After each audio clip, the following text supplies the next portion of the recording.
যশোরের সংগ্রামী সহযোদ্ধারা, আমরা কি এই যশোরে আর চাঁদাবাজি দেখতে চাই? দখলদারিত্ব দেখতে চাই? ক্ষমতার অপব্যবহার দেখতে চাই? কালো হাতের খেলা দেখতে চাই? মাদকের সিন্ডিকেট দেখতে চাই? আমরা কি জুলাইয়ের স্লোগানে আবার ফিরে যেতে চাই?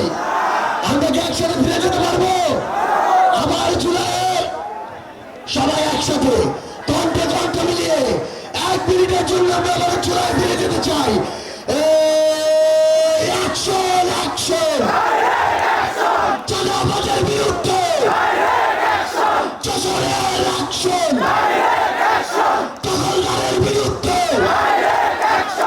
এনসিবির অ্যাকশন, সিন্ডিকেটের বিরুদ্ধে যশোরের অ্যাকশন, এনসিবির অ্যাকশন, যুবশক্তির অ্যাকশন, ছাত্রদের অ্যাকশন, কোটা না মেধা, আপোষটা সংগ্রাম, দালালিরা রাজপথ, ক্ষমতারা জনতা,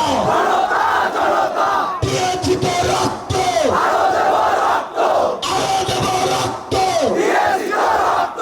রক্তের বন্যায় ভেসে যাবে অন্যায়, আবু সাইদ মুক্ত, শেষ হয়নি যুদ্ধ,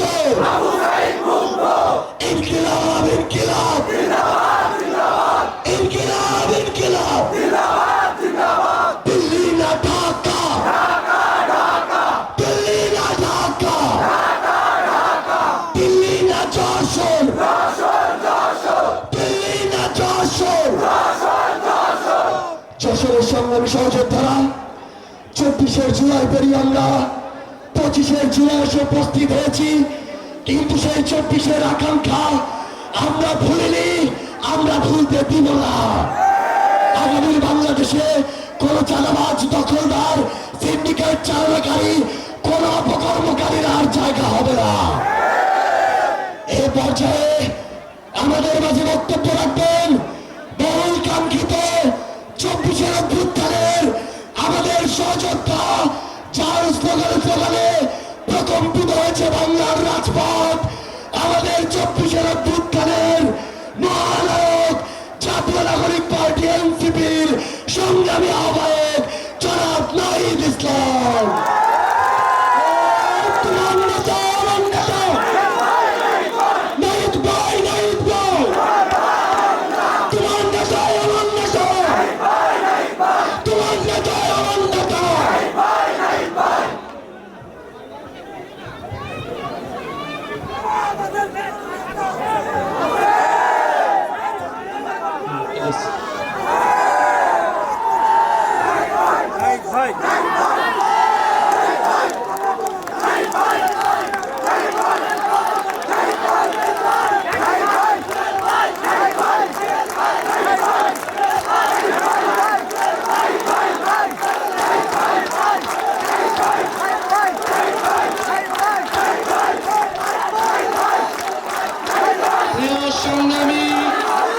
যশোরবাসী, আসসালামু আলাইকুম। জুলাই গণ অভ্যুত্থানের 1 বছরের দ্বার প্রান্তে এসে আমরা এসেছি যশোরে। আমরা শুনতে পাচ্ছি আপনাদের কাছ থেকে সেই বিপ্লবী স্লোগান, আমরা দেখতে পাচ্ছি আপনাদের প্ল্যাকার্ডে, ফেস্টুনে সেই সংস্কারের আহ্বান। প্রিয় যশোরবাসী, জাতীয় নাগরিক পার্টি দেশ গড়তে জুলাই পদযাত্রা শুরু করেছে। যেই জুলাই পদযাত্রায় যশোরের সাধারণ মানুষ, যশোরের জাতীয় নাগরিক পার্টির নেতৃবৃন্দ, জাতীয় যুব শক্তি, শ্রমিক এবং ছাত্রবৃন্দ, আপনাদেরকে জানাই রক্তিম শুভেচ্ছা। আজকে আমরা এখানে এসেছি নতুন দেশ গড়ার আহ্বান জানাচ্ছি। এই গণ অভ্যুত্থানে আপনাদের যশোরের সন্তানেরাও শহীদ হয়েছে, আমরা স্মরণ করছি সেই সকল শহীদদের, আমরা স্মরণ করছি শহীদ রাব্বিকে, শহীদ ইমতিয়াজকে, শহীদ তৌহিদকে, সেই সকল শহীদ পরিবারদেরকে শ্রদ্ধা জানাচ্ছি। যারা আহত হয়েছিলেন, যারা এখনো আহত অবস্থায় আছেন, তাদেরকে সম্মান জানাচ্ছি। প্রিয় যশোরবাসী, আমরা জানি এই যশোর মাইকেল মধুসূদনের যশোর। এই যশোর শিল্প, সংস্কৃতি এবং ঐতিহ্যের নগরী। এই যশোর 1971 সালে প্রথম শত্রুমুক্ত এলাকা হয়েছিল। আমরা যশোরের সেই প্রতিরোধ, যশোরের সেই দ্রোহের ইতিহাস জানি। আজকে যশোরে আমরা এসেছি আপনাদের সমস্যা, যশোরের যে সন্ত্রাস, চাঁদাবাজ, দখলদারের বিরুদ্ধে কথা বলতে। আমরা আপনাদেরকে জানাতে এসেছি আগামীতে সামনে একটি বড় আন্দোলন তৈরি হচ্ছে। সেই আন্দোলন হচ্ছে দুর্নীতিবাজ এবং চাঁদাবাজদের বিরুদ্ধে। গণঅভ্যুত্থানের মাধ্যমে আমরা সংস্কার এনেছি, কিন্তু এই সংস্কার প্রক্রিয়া পদে পদে বাধাগ্রস্ত হচ্ছে দুর্নীতিবাজ, দখলদার এবং চাঁদাবাজদের কারণে। এবার আমাদের মাঠে নামতে হবে দুর্নীতিবাজ এবং চাঁদাবাজদের বিরুদ্ধে। আজকে লিখে রাখেন, বাংলাদেশের সামনে একটি বড় আন্দোলন তৈরি হতে যাচ্ছে দুর্নীতির বিরুদ্ধে এবং চাঁদাবাজের বিরুদ্ধে। দুর্নীতি যারাই করবে, যদি এনসিপি লোকেরা করে, তার বিরুদ্ধে সাধারণ মানুষজন রাস্তায় নামবে। যারা দুর্নীতিবাজ, নানান দলের বিরুদ্ধে ভিতরে অনুপ্রবেশ করেছেন, তারা এখনই সাবধান হয়ে যান, হুঁশিয়ার হয়ে যান। প্রিয় যশোরবাসী, আমরা জানি যশোরের স্বাস্থ্য অব্যবস্থাপনা, মানুষ এখানে স্বাস্থ্য সুবিধা পায় না। এখানে একটি করোনারি কেয়ার ইউনিটের কথা আমরা শুনেছি, যেটি অনেক বড় হাসপাতাল হওয়ার কথা থাকলেও সেটি এখনো সম্পূর্ণভাবে চালু করা সম্ভব হয়নি। সেখানে আইসিইউ চালু করা সম্ভব হয়নি। মানুষকে এখনো খুলনায় যেতে হয়, আরো দূর দূরান্তে যেতে হয়। আমরা চাই যশোরের মানুষ যশোরেই সেবা পাবে। আমরা চাই যশোরের মানুষ যশোরেই শিক্ষা পাবে। আমরা ভবতহবিলের জলাবদ্ধতার কথা জানি। আমরা এই যশোর এলাকার জেলার যে জলাবদ্ধতার সমস্যা রয়েছে দীর্ঘদিন ধরে, মানুষের ভোগান্তি হচ্ছে, সেই সমস্যার কথা জানি। গণঅভ্যুত্থানের পরে যে অন্তর্বর্তী সরকার এসেছে, যেই নতুন সময় এসেছে, যেই নতুন রাজনীতি এসেছে, আমরা চাই এই সময়ে এসে এই যশোরবাসীর দীর্ঘদিনের সমস্যা, দীর্ঘদিনের ভোগান্তি দূর হবে এবং এই দূর করার দায়িত্ব নিতে হবে জাতীয় নাগরিক পার্টির নেতৃবৃন্দকে। আমরা বেনাপোলের দুর্নীতির কথা জানি, মাদক পাচারের কথা জানি সীমান্ত দিয়ে। এই সকল সমস্যার বিরুদ্ধে গণঅভ্যুত্থানের ছাত্র, তরুণ নাগরিকদেরকে দাঁড়াতে হবে। যে কোনো ভাবে গণঅভ্যুত্থানে আপনারা দেশের স্বাধীনতা, সার্বভৌমত্বের পক্ষে দাঁড়িয়েছিলেন, ঠিক একইভাবে আমাদেরকে আবারও যশোর সহ পুরা বাংলাদেশের সাধারণ মানুষের সমস্যার কথা বলতে হবে। আপনারা ভয় পাবেন না কোনো চাঁদাবাজকে, ভয় পাবেন না কোনো দুর্নীতিবাজকে, ভয় পাবেন না কোনো দখলদারকে। একটি রাজনৈতিক দল তাদের লক্ষ লক্ষ কোটি কোটি মানুষের কথা আমাদের বলে, এই কোটি কোটি মানুষের দল নাকি তাদের। এই কোটি কোটি মানুষ, লক্ষ লক্ষ মানুষ আমাদেরকে দেখায়েন না। আমরা ফ্যাসিবাদের আমলে দেখেছি কার কত মানুষ ছিল এবং সেই মানুষেরা কত কত আন্দোলন করে দিয়েছিল। ঢাকা বিশ্ববিদ্যালয়ে আমরা 10 জন মানুষ নিয়ে দাঁড়িয়েছিলাম। বিশ্ববিদ্যালয়গুলোতে এই গণঅভ্যুত্থানে আপনারা মনে মনে 10 জন, 20 জন, 100 জন মানুষ নিয়ে আন্দোলন শুরু করা হয়েছিল। লক্ষ লক্ষ, হাজারে হাজারে মানুষ, আবাবিল পাখির মতো মানুষ এসে আমাদের সাথে রাজপথে দাঁড়িয়েছিল। ফলে মানুষের হিসাব আমাদেরকে দেখায়েন না। যদি নৈতিকতার সাথে থাকেন, যদি ইনসাফের সাথে থাকেন, একজন মানুষ 1 লক্ষ মানুষের থেকেও শক্তিশালী হয়। ইনশাআল্লাহ আমরা সেই একজন মানুষ হতে চাই যারা ইনসাফের পক্ষে দাঁড়াবে, যারা ন্যায়ের পক্ষে দাঁড়াবে, যারা দুর্নীতির বিরুদ্ধে দাঁড়াবে। প্রিয় যশোরবাসী, আমরা দুর্নীতির বিরুদ্ধে, বৈষম্যের বিরুদ্ধে একটি ইনসাফ ভিত্তিক রাজনীতি গড়ে তুলতে চাই। আমরা দায় ও দরদের একটি রাষ্ট্রনীতি গড়ে তুলতে চাই, যেখানে সমাজের সকল ধরনের মানুষ, নারী পুরুষ, ধর্ম বর্ণ নির্বিশেষে সকলের অধিকার, সকলের হক নিশ্চিত করা সম্ভব হবে। প্রিয় যশোরবাসী, আপনাদের নেতা হাসনাত আব্দুল্লাহ বলেছেন নির্বাচনকে পিছিয়ে দেওয়ার চক্রান্ত করা হচ্ছে। আমরা বলেছি বিচার সংস্কার এবং নির্বাচন আমরা চাই। বিচার সংস্কার ছাড়া নির্বাচন বাংলার জনগণ মেনে নেবে না। যারা বিচার সংস্কার ছাড়া নির্বাচনের পরিকল্পনা করে তারাই নির্বাচনকে পিছিয়ে দেওয়ার ষড়যন্ত্রে লিপ্ত। ফলে নির্বাচন ভোটাধিকারের পক্ষে সত্যিকার অর্থে লড়াই করে যাচ্ছে গণ অভ্যুত্থানের নেতৃত্ব, জাতীয় নাগরিক পার্টির নেতৃত্ব। আমরা স্বাধীনতা এনেছি, আমরা সংস্কার আনব, আমরা আমাদের সার্বভৌমত্ব রক্ষা করব। প্রিয় যশোরবাসী, গণ অভ্যুত্থানের পরে আমরা বলেছি বাংলাদেশের প্রতিষ্ঠানগুলোকে দাঁড়া করাতে হবে। গত 54 বছর ধরে বাংলাদেশের প্রতিষ্ঠানগুলোকে দাঁড় হইতে দেওয়া হয় নাই।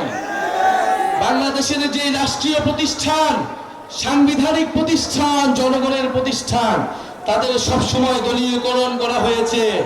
যেই দল ক্ষমতায় এসেছে সেই দলই দলীয়করণ করেছে।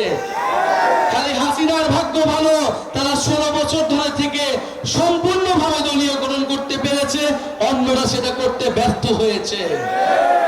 আমরা বলি যে এইবার আমরা আমাদের এই প্রতিষ্ঠানগুলোকে দলীয়করণ করতে দেব না। আমরা চাই পুলিশ নিরপেক্ষভাবে জনগণের পক্ষে কাজ করবে। পুলিশ কোনো দলের অনুসারী হবে না, সরকার দলের অনুসারীও হবে না। আমরা চাই আমলাতন্ত্র প্রশাসন কোনো দলের অনুসারী হবে না।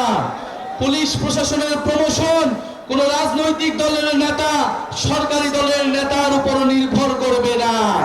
তাদের মেধা যোগ্যতা অনুযায়ী তাদের প্রমোশন নির্ভর করবে। আমরা চাই বাংলাদেশের সেনাবাহিনী বাংলাদেশের সার্বভৌমত্বের পক্ষে কথা বলবে, বাংলাদেশের প্রতিরক্ষা ব্যবস্থাকে শক্তিশালী করবে, বাংলাদেশে গণপ্রতিরক্ষা তৈরি করবে।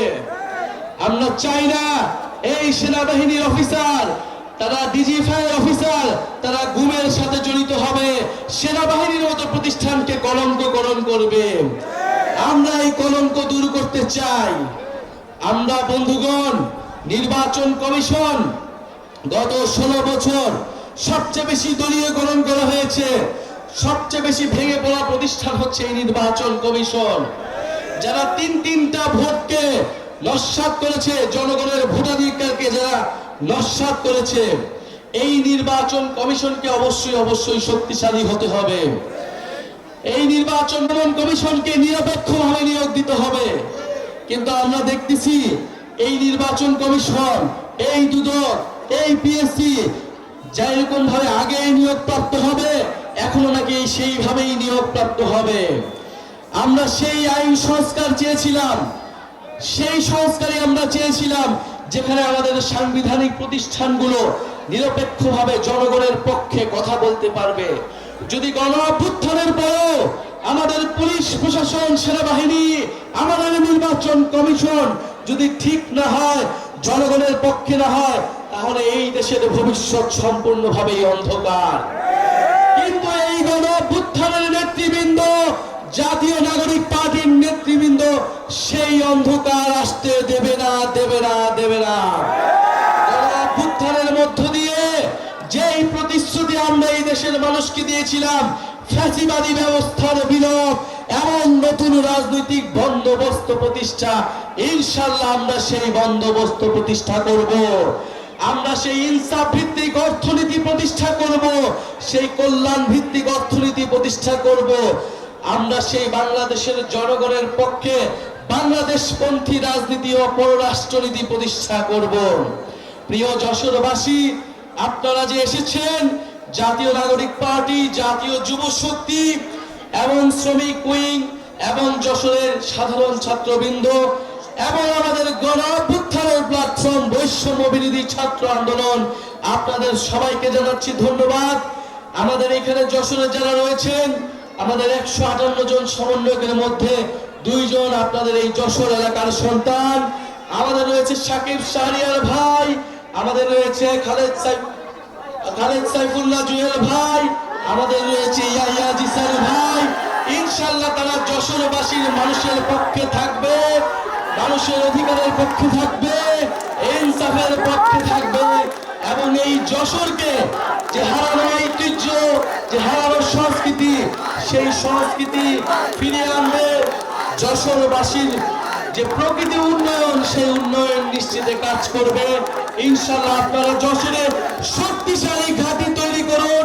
আমরা আবারও আসবো যশোরে এবং এই জাতীয় নাগরিক পার্টির অন্যতম ভিত্তি হিসেবে যশোরকে গড়ে তুলবো ইনশাআল্লাহ। আসসালামু আলাইকুম। এই স্লোগান হবে, গণ অভ্যুত্থানের স্লোগান হবে, এই ক্ষমতা না জনতা, ইয়া প্রশ্ন সংগ্রাম, দালালি না রাজপথ, অ্যাকশন টু অ্যাকশন, এই চাঁদাবাজের বিরুদ্ধে, এই দখলদারের বিরুদ্ধে, এই দুর্নীতির বিরুদ্ধে, এই বৈষম্যের বিরুদ্ধে যশোরবাসীর অ্যাকশন, এনসিপির অ্যাকশন। যশোরে কোনো পার্টি আছে? কোনো অভ্যুত্থানের কোনো পার্টি আছে? আগামী সংসদের কোনো পার্টি আছে? কোন সেই পার্টি? সবাই বলো, হাতের তালে, মুখের তালে, সারা বাংলা, যশোরে, উত্তরবঙ্গে, দক্ষিণে বলো, ডাইনে বলো, বায়া বলো, পিছন থেকে সামনে বলো, সংসদে সংগ্রামে বিপ্লবে